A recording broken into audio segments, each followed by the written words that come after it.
เจ้านี่เด้อสบายดีสบายดี ทั้ง เจ้าของเฮือนเจ้าของบ้า ลื น มชื่อเพิ่นเนาะเพราะว่า เจ้าของบ้านเอาเจ้าของบ้านก่อน อันนี้ เดี๋ยว จะเป็น ทำใจก่อนนั่น เจ้าของบ้านของพี่น้องก็คือน้องทองเนาะโดยตอนนี้ก็ทั้ง อ้ายเป็นมาเยี่ยมยามหรือว่ามาหาเนาะโดยหลังจากที่ว่าถ่ายคลิปลงไปเนาะแล้วก็มีความผูกพันกันจังไดอ้าย มีความผูกพันกันแท้เดี๋ยวนี้ฮะบ่มาบ่หยังก็คิดฮอดอยากเห็นหน้าอยากเห็นตาแหละ โอ้ อยากเห็นพี่เห็นน้องทั้งพี่หั่นแหละอยากเห็นคิดเห็นใจเพิ่นสิเป็นจังไดเพิ่นสิเข้าใจเฮาบ่โดยเพิ่นสิโอเคกับเฮาบ่ยังไม่เห็นตัวจริงโดยยังไม่เห็นตัวจริงเนาะยังไม่เห็นตัวจริงแต่ก็มีแต่คุยกันในโทรศัพท์ซื่อๆบ่แต่ว่าเฮานี่เข้าทั้งพี่เพิ่นสิออกทางคุณได้เป็นจังได๋จังได๋ทางคุณได้ยังว่ากับว่าจันอยู่เอาไปทางใดวะคือประตูทางคุณคือบ่เปิดแล่นไปทางใดวะคือขึ้นเฮือนบ่วะ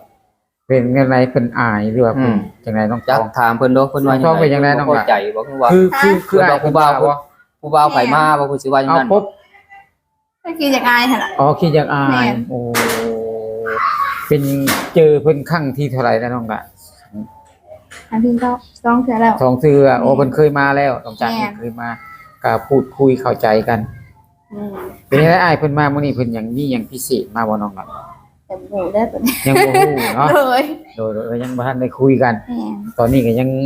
พ่อแม่พี่น้องญาติพี่น้องก็หลายเนาะก็ยังบ่ได้ตกลงอีหยังกัน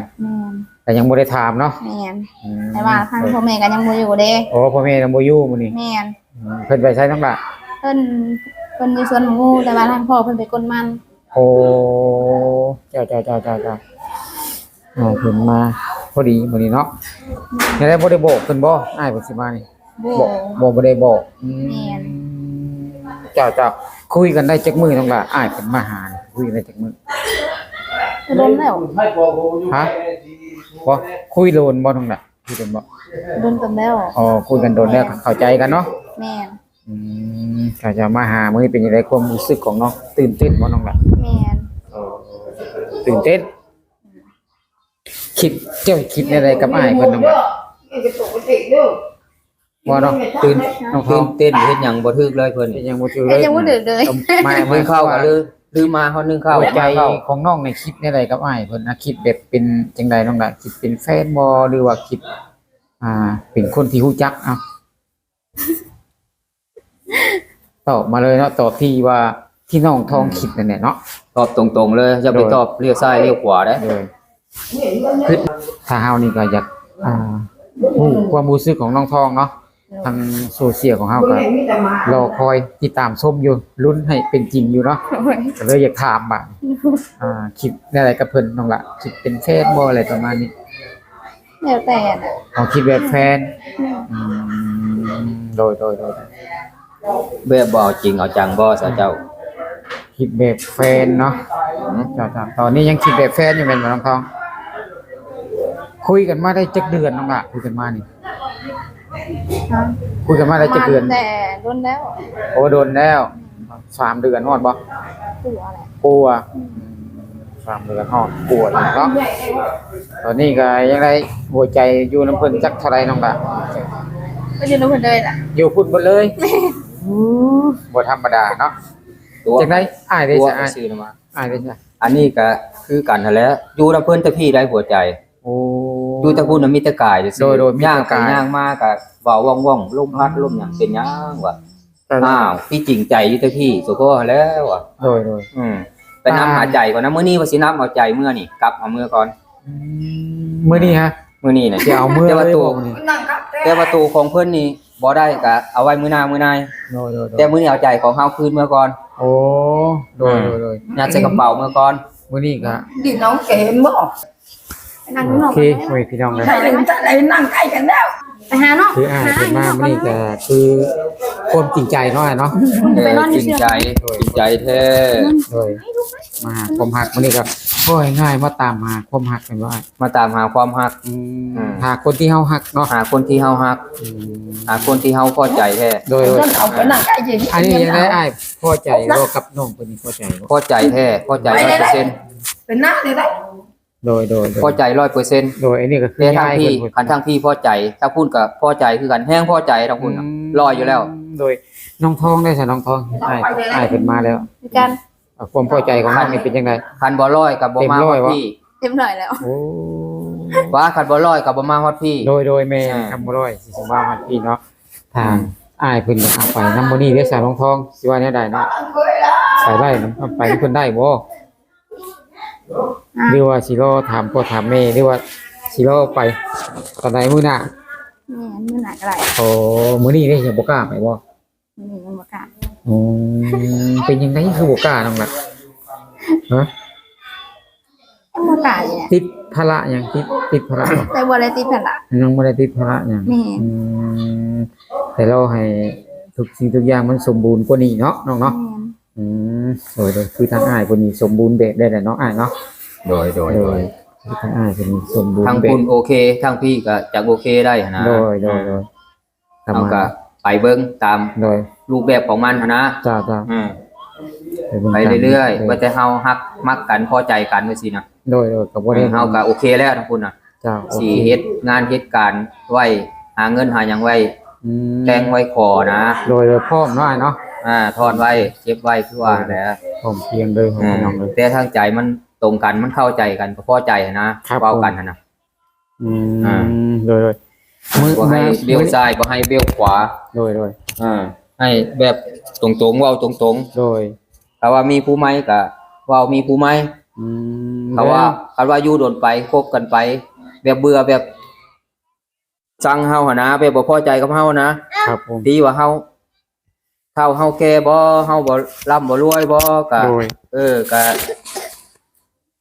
ค่อยเว้าค่อยว่ากันก็บ่เป็นหยัง ทางน้องทองได้ทองทองติเพิ่นบ่น้องล่ะ บ่ ติบ่ติเลย นี่ ติเพิ่นเฒ่าเพิ่นแก่เพิ่นบ่ติบ่ บ่ บ่ติรับได้เบิด อืม ขอให้เพิ่นจริงใจ อืม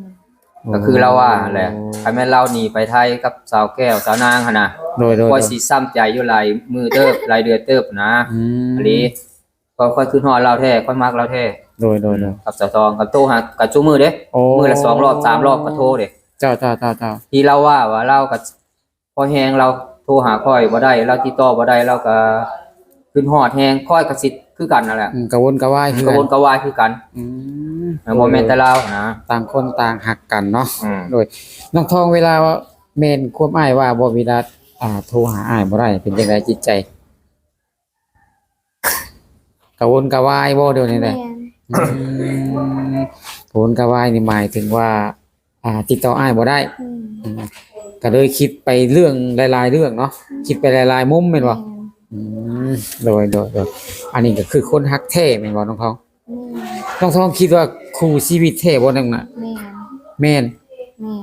ออกจากใจหรือว่าได้ว่าได เอาอีกได้เลย ออกจากใจ ใจ เลย เราเว้าค่อยบ่ค่อยได้ยิน โดย ต้องมักเว้าค่อย อันนี้คือออกจากใจเลยครูชีวิตของน้องทองเนาะน้องทองเนาะโดยอ้ายเพิ่นพาไปทางใดก็สิไปนำเพิ่นบ่ ก็บ่ว่านี่เนาะสิพาไปเข้าป่าเข้าดงก็ยังเป็นบ่แม่นก็บ่เป็นเนาะ โดยเพิ่นก็บ่ได้ว่าเอาไปนั่นหรอกมัน เว้าตรง ได้ในความ ๆพาไปร่ำไปรวยบ่พาไปหั่งไปมีบ่พาไปได้ไปดีบ่ก็ไปเนาะ โดย เต็มที่ เต็ม เนาะ ที่ เต็มที่ อืม เฮาก็เต็มที่ โดย ส่วนมันมีจักส่วนเฮาก็สิเฮ็ดให้ร้อนสิให้ได้ โดย ทางที่เฮามีแฮงส่ำใดเฮาก็บุกส่ำนั้นสู้ส่ำนั้น คือถ้านี่มีเวียกมีงานอย่างน้อยเฮ็ดทางอ้ายพุ่นน่ะ เฮ็ด ขออนุญาต เฮ็ด ถาม ส่วนอย่าง ขอ เสียหญ้า เฮ็ดส่วน ให้เสียหญ้านำส่วนอย่างให้เฒ่าแก่เพิ่น โอ้ เป็นลูกน้องเพิ่น จ้า อดซากำคืนหนาวหาเงินหาหยังไว้แต่ง โอ้ เดี๋ยวนี้นะกินดูก็ค่อยกินค่อยหยังพอจะได้เงินแต่งนี่แหละเงินมาขอมาแต่งเพิ่นนี่นะเว้ากันนะ จ้า อืม ตอนนี้ถ้าสิขอสิแต่งยังไงพอมีแล้วเนาะ พอมีอยู่อาจจะว่ายังบ่อันนั้นปานใด ยังบ่ฮอดเวลา ยังบ่ฮอดเวลา อืม ยังบ่ฮอดเวลายังบ่ฮอดข้างฮอดข่าวมัน โดย พี่น้องก็ว่าเบิ่งกันไปก่อนทั้งพูนทั้งพี่ อืม แล้วเฮากับไปแต่หน้าเด้สุดก่อนน่ะ โดย วันนี้เฮาก็มาทางบ้าน แม่มาทางบ้าน มาทางบ้านกับพี่น้องเพิ่นก็หุ้มห่ออยู่เด้ดีอยู่เด้ว่าลูกเคยหลานเคยซั่นซี่เพิ่นก็สิพร้อม แม่ ต่อไปก็สิเอาเพิ่นไปบ้านไปยามบ้านนะคือเฮา โดย คือเฮามายามเพิ่นนี่แหละ แม่น ส่วนหน้าก็สิไปแนะนำพี่น้องทั้งพุ่น ก็ ว่าเป็นจังไดอยู่จังไดกินจังไดบ้านเฮือนซ่านแบบใด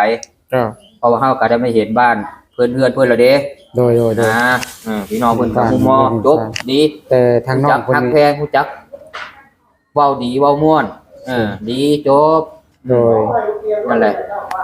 พี่น้องทั้งคนนี้ก็ถือว่าผ่านเนาะ ผ่านร้อยเลยนะ โดยการพูด ร้อย การ ทั้ง จา ร้อย เนาะ 100%เลย อ้ายรับได้เนาะรับ รับ ได้ ได้ย่านแต่อย่างเดียวย่านแต่สาวทองรับบ่ได้กับพี่น้องเรารับบ่ได้ จ้า บ่เท่าไม่เท่าไปสิแหละย่านสั้น โดย บ่ย่านอย่างอื่น โดย แต่ว่าย่านเพิ่นบ่พอใจเฮาหั่นนะแต่เฮานี่ร้อยอยู่แล้วเฮานี่ โอ้มีอยู่มีแนวติว่าน้องทองติอ้ายก็ถือว่าเพิ่นพอใจเนาะถ้าเพิ่นบ่มีบนติ อย่าว่ามีอังกติหยังก็ให้เว้ามาเลยสิได้ปรับปรุงเนาะอ้ายเนาะ แม่น ได้ปรับปรุงเลยน้องทองถือว่าบ่มีน้องทองเนาะ บ่มี เคยถามเพิ่นว่าน้องทองว่าเพิ่นเคยมีครอบครัวมาบ่ครับเคยบ่เคยถามเลยอืมจ้าว่าเพิ่นเคยมีครอบครัวเคยมีแฟนอหย่างประมาณนี้บ่เคยเนาะมีแต่จีบกันไป โทรกันไปบ่เคยถามเรื่องเก่าวที่ว่าในอดีตเพิ่นเลย บ่ทางน้องบ่ แสดงว่าสาวเท่านี่ก็ เชื่ สุ อ ดยอ มั ด น คือกันแม่พี่น้องเชื่อว่าทุกอย่างแม่น เชื่อมันในใจของ ของ แฟนเรา โดย ขอ แม่ ง น ผู้บ่าวเรา แม่นอยู่สาวเท่านี่ก็ถื ผู้ อ บ่า ว่าว เรา โอเค ก็บ่เคยตัวคนก็บ่เป็นอีกพอมีก็มีพอบ่มีก็คือบ่มี จ้า มีแต่ผู้เดียวนี่แหละซื้อทองนี่แหละบ้านพวกใหญ่นี่แหละ โดยก็ขออนุญาตถามเนี่ยเฮาสิถามเองเนาะถ้าสาวทองบ่ถามเนาะ โดย ก็เคยมีครอบครัวมาหรือยัง ยังบ่มีจักเทื่อเลย โอ้ มีแต่ครั้งตะบิดเลยล่ะนี่นะ โดยเอ้นี่จะเป็นคนหักหรือคนเด็กของเจ้า คนแท้ โอ้ คนหักแท้ โดย แดงแท้เอาแท้เว้าแท้ทำจริง โดย อืม เป็นคนหักครั้งแรกเลยเนาะในชีวิต หักแท้ในชีวิตเลยหักครั้งแรกในชีวิตเลย จ้าโอเคขอให้พี่น้องไงข้างหน้าที่มีใครยืนยันเรื่องความหักเลยพี่น้อง แต่ก็หักอยู่แต่กี้แต่ก่อนหักมาลุกมารวยหักแบบบ่เป็นจริงเป็นจังหั้นนะแต่ว่าซุนนี้นี่หักแบบเป็นจริงเป็นจัง โดย หักเอาแท้เอาว่านะบ่ได้โทรหากันมื้อนึงก็จะสิรู้สิค่า ว่าง่ายๆก็ทดแทนกันได้ในสองคนนี้เนาะ ใส่ชีวิตทด บ่ แท ได้ น โทร กัน หาก็จะสิรู้สิค่านะว่าสินะมันคิดฮอดกันหั้นนะ โดยครับก็ขออนุญาตถามทั้งญาติเลยเด้ออ้ายทั้งพ่อแม่นี่เป็นยังเหลืออยู่บ่หรือว่าจังได พ่อน่ะเสียแล้วพ่อ โอ้พ่อ ยัง แต่ แต่ แม่ แม่ยังแต่แม่ กับญาติพี่น้องเนาะ ญาติพี่น้องน้องญาติพี่น้องยังโย เฮาก็อยาก แต่พ่อน่ะเสียแล้วเสียแต่โดนแล้วโดย เสียหลายปีแล้ว เฮาก็สิถามให้ทั้งพ่อแม่พี่น้องเฮาได้รับชมรับรู้เนาะคือว่ายังแต่แม่น้อยกับญาติพี่น้องเนาะ โดย พ่อนี่เสียไปแล้วเพียงเสียไปนานแล้วเนาะ โดย โอเคจุดประสงค์มานี่ก็มาหาตามหาคนที่เพิ่นฮักของพี่น้องเลยอะไรก็เจอแล้วเนาะอ้ายเนาะ โดย ก็ขอมีแต่ขอให้สมหวังเท่านั้นเนาะ โดย มื้อนี้สิกลับมื้อนี้บ่ ตัวสิกลับมื้อนี้ โอ้ สิมากลับสิกลับมื้อนี้แหละ มาเห็นตัวตนเพิ่นแล้วก็จังไดคือในคลิปบ่ ก็คือแท้ก็เว้าดีเว้าม่วนก็มาก็เห็นแท้ โดย คือเฮาอยากเห็นแท้ แต่เพิ่นก็อยากอายๆเนี่ยเนาะอ้ายเนาะบ่ติคือว่าเนาะคนต่างเมืองต่างนั้นมาเจอกันมันก็ต้องเป็นธรรมชาติธรรมดาเนาะ ก็ได้อายโอเคพ่อแม่พี่น้องทุกอย่างก็ทั้งอ้ายเพิ่นก็ได้เปิดหัวใจเข้าหาน้องทองเกินร้อยแล้วให้พี่น้องส่วนน้องทองนี่ก็น่าสิเปิดใจหาอ้ายรอดเกินร้อยคือกันเนาะจังได๋ก็สิบ่รบกวนเวลาทั้งสองคนได้ให้คุยกันให้สนุกสนานเนาะอ้ายเนาะแล้วขอให้สมหวังในความรักทั้งสองคนเลยหนุ่มลาวสาวลาวให้พี่น้องเลยใจใหญ่ทั้งคู่เลยเนาะโดยแต่เป็นคนต่างถิ่นเท่านั้นพี่น้องจังใดก็สิบ่รบกวนแล้วให้พี่น้องสิได้ลำลาทั้งสองคนเลยให้เพิ่นพักผ่อนเนาะเจ้าสบายดี สบายดี โอเคให้พี่น้องเอ้ยดีใจนำสาวทองกับอ้ายรอดเพิ่นพี่น้องเพิ่นเป็นหนุ่มฝั่งลาวแล้วก็สาวฝั่งลาวให้พี่น้องเอ้ยทั้งอ้ายเพิ่นนี่ก็มาตามหาหัวใจตกหล่นอยู่ ทางบ้านโคกใหญ่ของเฮาว่าซั่นพ่อพี่น้องเอ้ยโดยจังใดก็เป็นกำลังใจให้เพิ่นแน่พ่อพี่น้องเพิ่นมีความรักต่อกันเนาะพ่อพี่น้องก็ขอให้ความรักเพิ่นนี่สมหวังทั้งสองคนพ่อแม่พี่น้องเลยเนาะ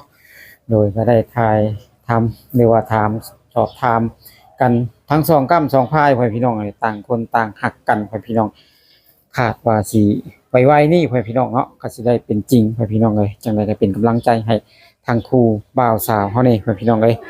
โดยจังไดก็ขอขอบคุณพ่อแม่พี่น้องทาง FC ที่คอยติดตามชมส่องบ่าวบุญจันทร์ชาแนลพ่อพี่น้องเลยสำหรับคลิปนี้บ่าวบุญจันทร์บ่มีหยังหลายพ่อพี่น้องก็สิได้จบลงเพียงสำนี้ก่อนพ่อพี่น้องคอยเจอกันในคลิปหน้าก็ผิดพลาดประการใดขอโทษขออภัยกล่าวคำว่าสบายดี